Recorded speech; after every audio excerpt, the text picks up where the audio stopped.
नमस्कार, आज की वीडियो में आपका स्वागत है।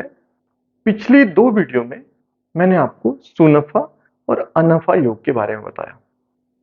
सुनफा योग क्या था?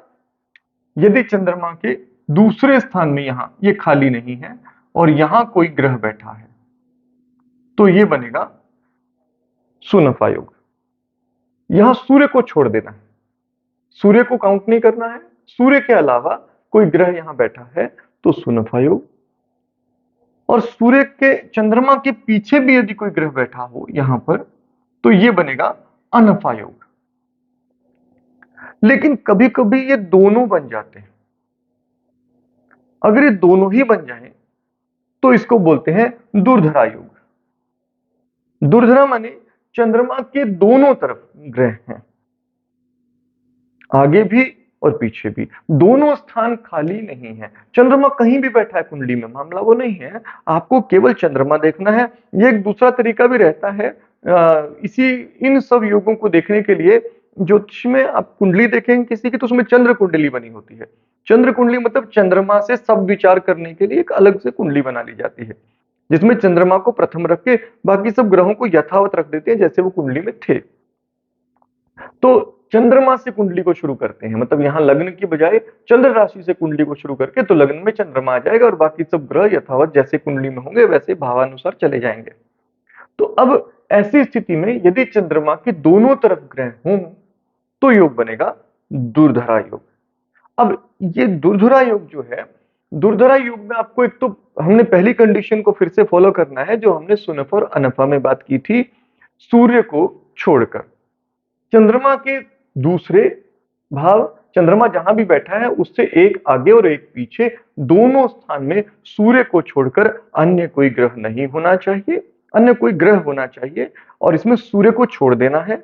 यहां राहु केतु को भी हम काउंट नहीं करते, तो ये 5 से बनेगा, 1 2 3 4 5, यानी कि मंगल बुध गुरु शुक्र और शनि, इनमें से 2 ग्रह आगे और पीछे चले जाएं। ये 2 से ज्यादा भी हो सकते हैं।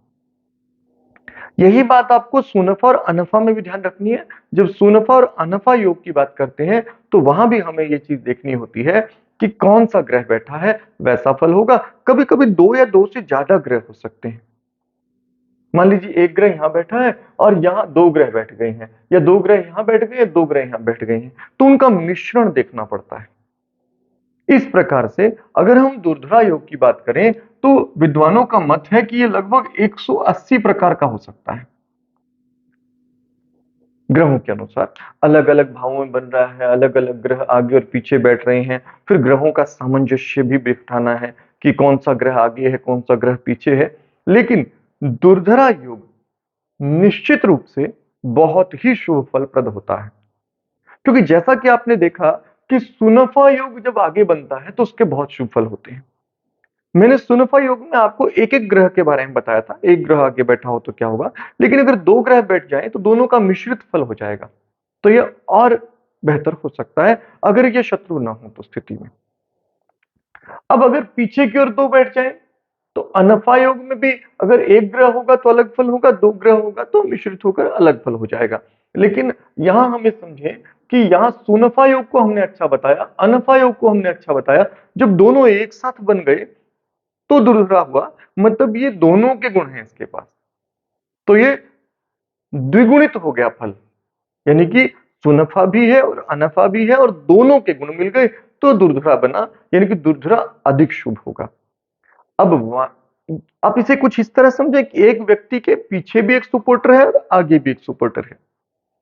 चंद्रमा मन होता है, आपके मन को कोई पीछे से भी सपोर्ट कर रहा है और आगे से भी सपोर्ट कर रहा है, तो ऐसी स्थिति में क्या होता है, आप बेहद प्रखरता के साथ निखर कर बाहर निकलते हैं। तो ऐसे व्यक्ति के स्वभाव में बहुत अद्भुत तरीके से साहस आपको दिखाई देगा, दृढ़ता दिखाई देगी, कार्यों के प्रति डेडिकेशन बहुत अच्छी दिखाई देगी, जिस कारण से क्या दिखाई देगा, धन सम्मान प्रगति तरक्की ये सब एक साथ आपको दिखाई देगा, बहुत उन्नति दिखाई देगी ऐसे व्यक्ति की। तो ऐसा व्यक्ति जहां बहुत सम्मानित होता है, बहुत उन्नति प्राप्त करता है, साथ साथ वो बहुत धनी भी होता है। क्यों? क्योंकि दोनों प्रकार की सपोर्ट है, बैक सपोर्ट भी है, फ्रंट सपोर्ट भी है, तो निश्चित रूप से बहुत तरक्की करेगा। तो यहां आपको एक बात ध्यान रखनी है, चंद्रमा के दोनों तरफ कोई सपोर्ट मिल रही है, अब ये बनेगा दुर्धुरा। तो दुर्धुरा योग बहुत ही प्रशंसनीय योग माना गया है। ग्रहों के हिसाब से आप इसको अलग अलग फल कर सकते हैं, लेकिन दोनों को जोड़ लेना है, यानी कि सुनफा अनफा दोनों को जोड़ लेना है, तो ये दुर्धुरा बनेगा। और दोनों के फल को भी जोड़कर देख लेना है। लेकिन अगर दो या दो से ज्यादा ग्रह इसे बना रहे हैं, तो उन ग्रहों के हिसाब से सम्मिश्रित फल दिखाई देगा, मिश्रण एक फल का दिखाई देगा, इसका फल भी दिखाई देगा, उसका फल भी दिखाई देगा। तो इस तरह से आप समझ सकते हैं कि दुर्धुरा योग जो है सुनफा और अनफा के द्विगुणित प्रभावों को, दोगुने प्रभाव को दिखाई देगा। उम्मीद है आप इस कंसेप्ट को ठीक से समझ गए होंगे। तो आज की वीडियो में इतना ही, अगली वीडियो में अगले विषय पर बात करेंगे। तब तक आपका दिन शुभ हो। धन्यवाद।